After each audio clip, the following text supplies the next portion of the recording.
Hello, my name is Hannah Burr. I'm an artist. I live in Ann Arbor, Michigan now, and I am from Boston. I like systems, and I like repetition, and I also like using legends like on maps in my work. This is an image of me at the Museum of Fine Arts in front of a legend on the wall. It reads just to my right, noun, discovery, theory, and story next to different materials, which translated into this 37-foot wall where thousands of individual responses to 8 works of art were shown at the MFA. Another project demonstrates my love for color and also for lists in my work. So here I've made kind of a raw data installation of 5 hours observed of everything that took place, all the fleeting events and repeating events in the gallery over 5 hours observed by 5 people. So this is all tape, and it's kind of like a raw data explanation. There's a list in this project as well on the wall, and it just shows these, fidgeting, hands in pockets, touching face. The different things that happened were then translated into tape. So I like lists, I like color, I like systems. I also like to create direct experience and first-hand response in my work. In 2013, I was a little bit surprised to find myself making a book. And even more astonishing to me was that it was a book of prayer, to nothing in particular with swears in it, but nevertheless a book of prayer. This is one of the pages from the book. Thank you, boop, for being the tree in my yard and the chair that I'm sitting in. So this was kind of taking something that had been a religious subject and taking it out of the silo of religion and making it more available to a broader audience. It had a large appeal among Catholic nuns as well as atheists and people attending museum shops and museums. So this was a surprise to me, but it seemed to create a bridge to something that had previously not been very available to a lot of people. In 2015, I made another book called Help Me Boop Do the Thing, which had a similar concept but used actually many of the materials from that earlier installation made out of tape as its visual language. So books were not my plan, but what I found works for me about making books as an artist and as an art project is that they become way more accessible to a much broader group of people than if I were just working with galleries and showing art on gallery walls and museum walls. When I tell people that I'm making a book now about the naturally occurring elements of the periodic table, they often have a response that's a little bit like this page from my second book, like, what? So how did I get from books of prayer to a book about the elements? It started in 2012 when I went to the Southwest and had a bit of a romance with geology. I discovered things like this just on the side of the road driving by, a volcanic plug, which is essentially the petrified insides of a volcano, I think petrified lava, when the rest of the volcano has eroded away over centuries. I also discovered on that trip petrified wood that's turned to stone, and the striations of layers of, let's say, the Grand Canyon walls.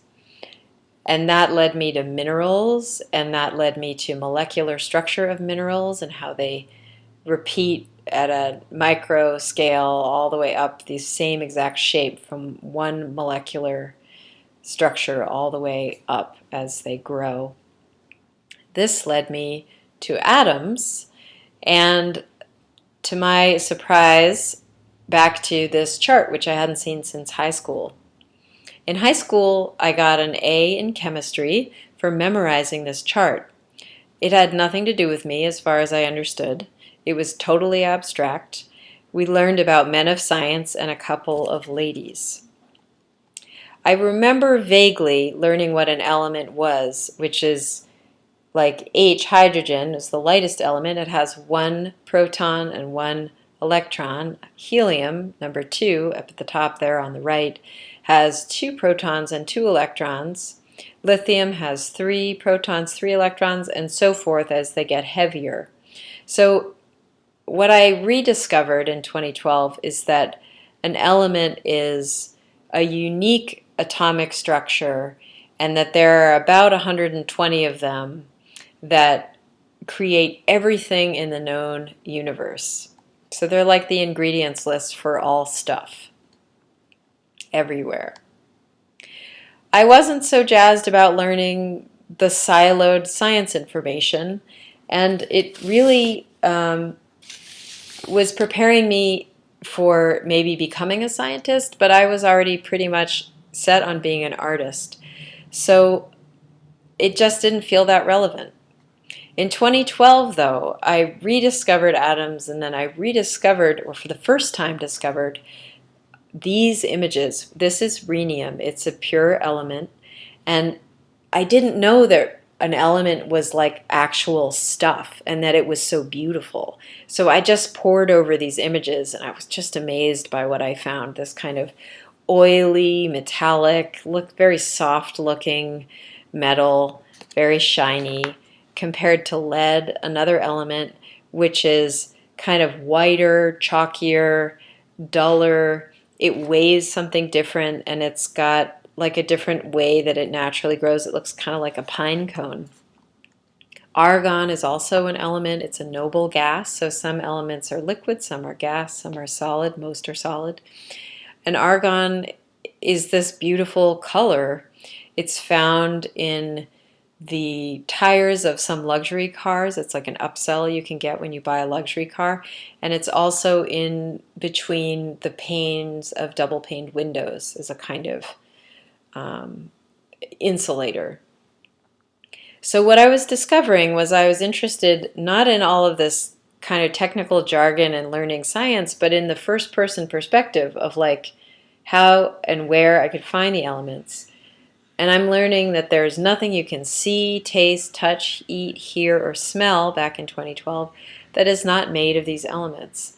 And so I started to hatch this plan to make a book because I selfishly wanted the reference for it myself. I wanted to know where I could find it, etc. And I wanted it to be the information that was relevant to me and nobody else necessarily, not to the scientists. So a little bit about my process. The first thing I did was I created a constraint, which was to do what I love to do, make a stack of paper, and the constraint was make one drawing for every element on the periodic table. I busted out the chart, brought it to my studio, and I started to make these ink and pencil drawings on rag paper. I made one for every element, and they're total abstraction. I'm not trying to illustrate the element, and I didn't really know anything about the elements much yet, so it was kind of an arbitrary assignment of element to drawing. Then I put those aside. And this is not systematic. It happened in kind of cyclically, in a spiral over time. It wasn't something that happened in a neat order. I also kept learning. Some books from the library, some I bought, some were gifted to me as I talked about this with people. There's a lot of great stuff that you can learn just online about the elements. So what I found developing was this system where I wanted to know the nouns, the adjectives, and the verbs, like where you find the element in objects, including in our bodies, in our food, and in the stuff around us, as well as way out in planets and stars and outer space. I also wanted to know how the element behaves, so the verb part of it, and what it's like. So is it smelly? Is it slimy? Is it heavy? Is it chalky, soft? So these are the things I was learning. And I started compiling this information on index cards and eventually kind of got something into a form. So the role of others in my creative projects is worth a few slides here. So I find at the beginning of a creative project that I need to work alone and I need to let something gestate and explore. Maybe it's online, maybe it's watching films, maybe it's books, drawing, whatever it might be. But I have to let something kind of take root and incubate, and at a certain point, something kind of comes together to a point I can share it. And I also get to a point where I have questions for other people. So I invite people in, they might be from an artist group or friends, people that I trust and know something about, but that will give me some objective feedback. Sometimes I do things like create a little bit of a survey. I'll maybe take 3 or 4 people and I'll ask them to sit down with maybe a PowerPoint and then answer some questions, and then we talk about it and I take notes.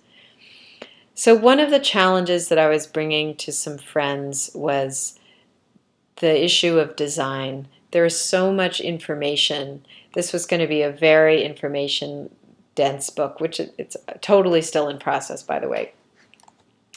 So, for example, here's what I kind of arrived at. It's a page spread for zinc. You've got the abstract drawing on the left, and then you've got a list of everywhere you can find zinc, as well as its qualities, behaviors, and uses. So zinc is bluish-white, lustrous, dull, opaque. It's present in the Lyman alpha galaxy and supernovas, the Earth's atmosphere and crust. It's in our bones and tissue, and it's in pee.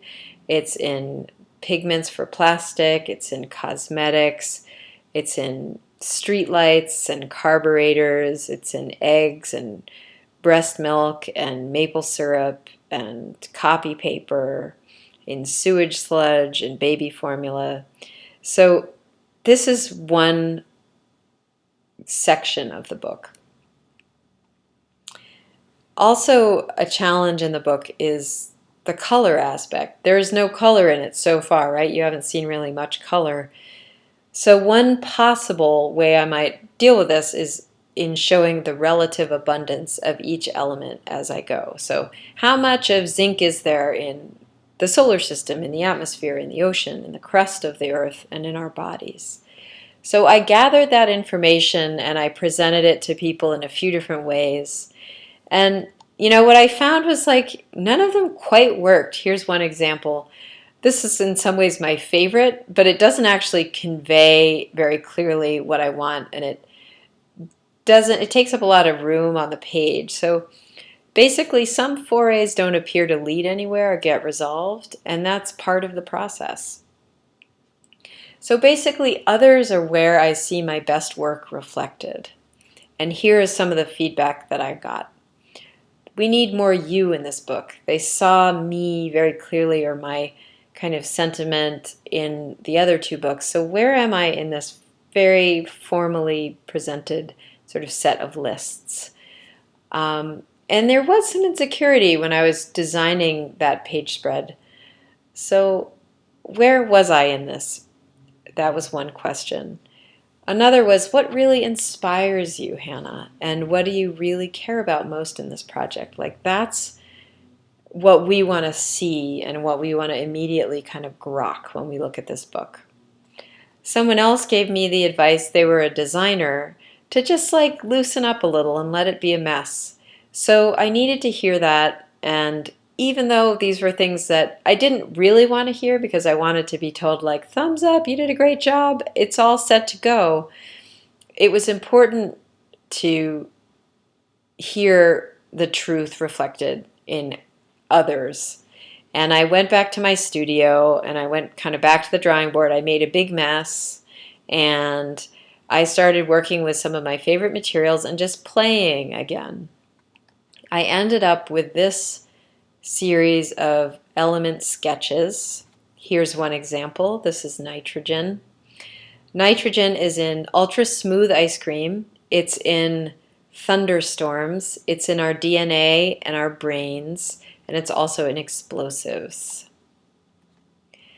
Gold is in meteorites, false teeth, laptops, Douglas fir trees, the mustard plant, jewelry, honeysuckle, maybe Mars. Beryllium is in spacecraft and aquamarine. It's in rocket nozzles, stream water. It's in tools that don't spark hitting steel. It's in emeralds, and it's in fake emeralds. Titanium is in fireworks and dictionary pages. It's in sidewalks, and it's in M-type stars. It's in moon rock, and it's in food coloring. In terms of the inspiration for the book and what I most care about, I think it's summed up best in this quote from Carl Sagan. Every atom in your body was once inside a star that exploded. The atoms in your left hand probably came from a different star than in your right hand, because 200 million stars have exploded to make up the atoms in your body. So this isn't waxing poetic. This is just facts. Like, this is just what they've figured out is true. So look at your left hand and feel it. Look at your right hand and think about that. The atoms in your left hand probably came from a different star than in your right hand, because 200 million stars have exploded to make up the atoms in your body. So at this point, I'm peppering in some of these quotations, and I'm bringing in some mysticism, and I'm also developing a new section, which are these element sketches. So here's one example. We've got the name and the element abbreviation. We've got where it's created in exploded massive stars and white dwarf stars for cobalt. And then the sketch, and it's typed out for legibility and accessibility on the other page. And then there's a reference number that goes to the other section where you see the more comprehensive list for cobalt. Here's manganese, and here's copper. So a little bit more about the mystical side to this book. So I love Rumi and Walt Whitman and some of these kind of big, vast thinkers. And I love that when Walt Whitman was around, he wrote the Song of Myself, and they were discovering atoms at that time. So it found its way into his poetry. Every atom belonging to me as good belongs to you. So this piece about our inseparability is pretty strong throughout this book. An Indian mystic from the last century, Ramana Maharshi, was asked the question, how should we treat others? And his response was, there are no others. Again, the mystical side. And then third, I want to show you on the mysticism front this kind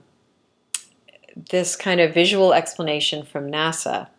It shows on the left the beginning of our universe in what is widely agreed upon to have happened, the Big Bang. So essentially 14 billion years ago, there was this tiny, tiny dense point that exploded, and all of the hydrogen in the known universe was created at that moment. So at no other time, but just in that moment, or in like the next 20 minutes. So then you come across this. We are 10% hydrogen. So all of the hydrogen was created in the Big Bang, and everyone in this room is 10% of that explosion. Also interesting to me is that this is a depiction of kind of the explosion itself, and when it says we live in an expanded universe, I understand that to mean we're in the middle of this explosion and it's still happening. So on those days when you're feeling separate and small and you're wondering like how your review is going to go at work, or like does she still love you, or are you cute enough, or is anybody going to call you, or how are those medical results going to come back, those are the days when I would love for you to pick this book up and remember who you are. Remember what you are, and that you're not separate in any way. Another discovery that I've made recently as I'm looking at this relative abundance is that oceans have about 50% oxygen and 10% hydrogen in them, and many of the same things that we have in our bodies. the human body is like 65% oxygen, 10% hydrogen. Also, the ocean has about the same, it actually has the same ratio of salt to the whole as does our body have salt to the whole of our body. So it's the same ratio of salt in our body to the whole as oceans have in them. So essentially, we're like bags of seawater walking around with a little extra stuff sprinkled in. And again, it's like my first book I just wrote, like perhaps like a drop in the ocean, you and the ocean are well acquainted. That was like on the back page of my book. But it's like, wow, that's actually the case as you really look into some of the facts of elemental ingredients in the world. So essentially, what I'm saying is, and what I'm hoping the book says, is that we are not separate, we are inextricable, we are not silos, and all parts of you were born in a space explosion, collision, or star process. So here are my takeaways from writing this talk and reflecting on my process so far. It's essential to get other people's perspectives and not be a silo after a certain point. It's essential to hold all of it lightly. To know my own response is really important too, because sometimes I'll get 5 people with 5 emphatic opinions that totally contradict each other about layout or about some other aspect of the book. So to know my own response and take time for that, to let myself be seen even when making a mess, that setbacks are an essential part of exploration, to be patient, take breaks, and keep showing up. Currently, this book, on October 18th, 2018, exists as a prototype with a sampling of pages in each section. There are some sections that I haven't shared with you. One is about the origin of the elements, and I'm happy to answer a question about that if you're curious, because it's really exciting. But also, I'm still open to feedback, and I'm wondering where this like lines up or intersects with you and how it's relevant or interesting to you. And also, I would love to know if you want to follow this project and become a part of it in any way as I develop it further. So please come talk to me after the talk and let me know your thoughts. And above all else, remember that you are not a thing.